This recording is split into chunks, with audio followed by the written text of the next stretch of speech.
ka na ng iyong ano, baby boy, ano, Madam Leila.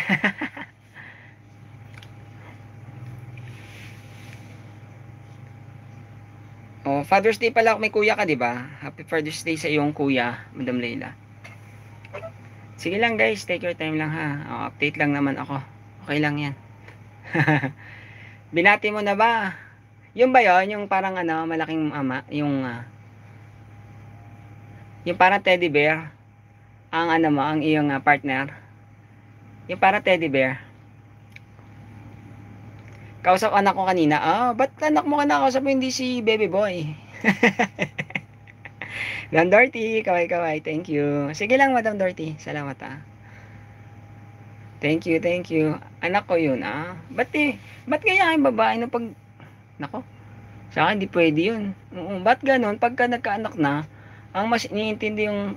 Siyempre, kailangan mo rin kukumustahin minsan si baby boy. Oo, hindi. Pero totoo yan na napansin ko. Kasi sa iba rin ganyan nag-observe ako. Pag nagkaanak sila, doon na tama na mainintindi anak. Pero minsan, siyempre, parang, parang minsan hindi natatanong ka kumusta ba sila. Bihira. O, bihira. Kaya nangangapit bahay yung baby boy. O, ewan ko.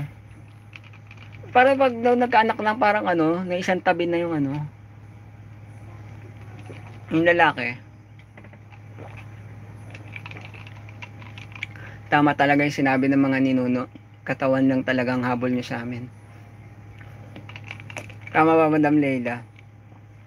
Yun talaga sinabi ng mga ninuno eh. Yung mga babae talaga. Tulog pala, bidabs ko. Ah, okay. Sana all may part. Oh, si Madam Leila may partner siya. Kaya nga eh, wala. Team ano tayo eh. Team solo.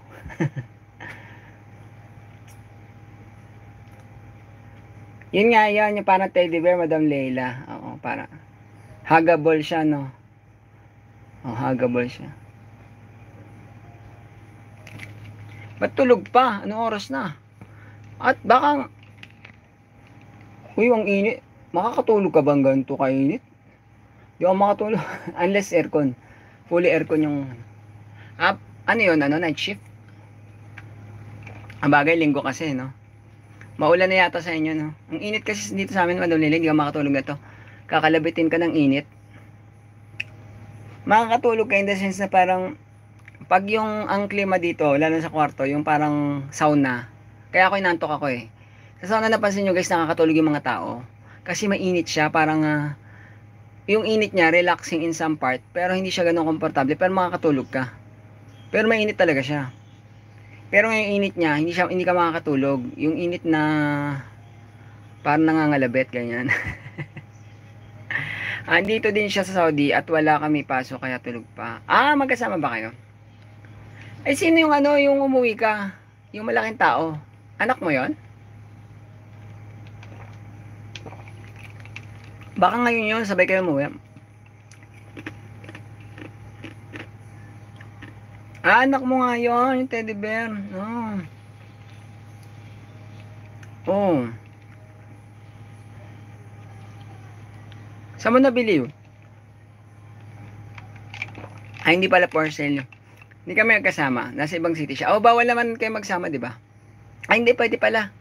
May ano naman kayo eh. Kung meron kayong, yung ano, pwede pala.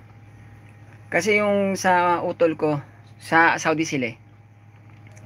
Isang bahay sila. Tapos doon rin nag-aaral anak nila na isa. Oh, isang ano lang sila. Dati magkahiwalay, eh, mas mahal. Di ba, imagine mo, isa nandun sa kabila, nasa kabilang city, isa nasa kabilang lugar ng Saudi. Ang mahal niya.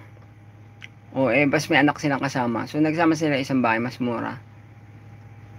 Ang mahirap lang naman kasi rin dyan yung sasakyan eh. Iba yung transpo. So, kumuha sila ng sasakyan. Para magpunta-punta. Kasi, di ba, minsan mag-aantay ka ng cab. Mas maiging mag-ano ka na lang. Mag-invest ka sa sasakyan.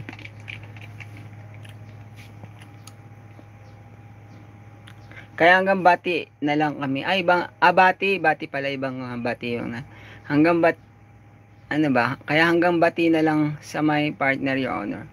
Kaya hanggang bati. Teka lang, ulit ko.